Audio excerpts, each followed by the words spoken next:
کۆمسیۆنی باڵای سربەخۆی هەڵبژاردنەکانی عێراق سەرقاڵی تەواوکردنی ئامادەکاریەکانە تاوەکو لە تشرینی یەکەمی ئەم ساڵ پرۆسەی هەڵبژاردن ئەنجام بدات.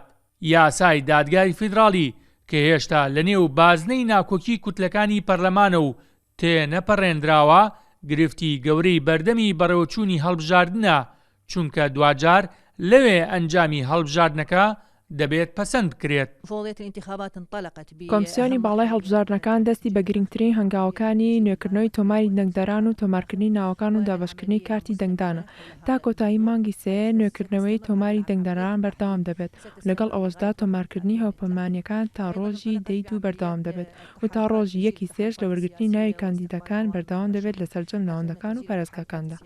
لە ئاستی شەقەمدا بەشێکی عێراقیەکان هێندە دڵیان بە ئامادەکاریەکانی هەڵبژاردن خۆش نییە، تەنانەت هەر لە ئێستاوە بڕیاریان داوە بەشداری نەکەن، چونکە وای دەبینن هیچ لە هاوکێشەکە ناگۆڕێت. أنا ما أعتقد أشارك لا أني ولا أهلي ولا أصدقائي. بڕوا ناکەم بەشدار بین لە دەنگدان، چونکە ڕابردوو ئەوەی پیشانداین کە هیچ لە هاوکێشەکە ناگۆڕێت، هەمان لایەن و حزبەکان لە دەسەڵات داماونەتەوە. ئەگەر هەڵبژاردنەکان پاک و بێگەر بێت هەمووان بەشدار دەبین، بەڵام من پێم وایە لە سانەوەتی هەڵبژاردنەکان پاک نییە، هەڵسوکەوتی لایەنەکان زۆر خراپن لەگەڵ گەل چۆن دەنگ دەدەین. ئەنجامدانی هەڵبژاردن 4 ساڵجارێک گرنگە. بۆچی؟ لەبەرەوەی ئەم دەسەڵاتدارانەی ئێستا هیچیان بۆ نەکردوین، بۆیە پێویستە بیان گۆڕین.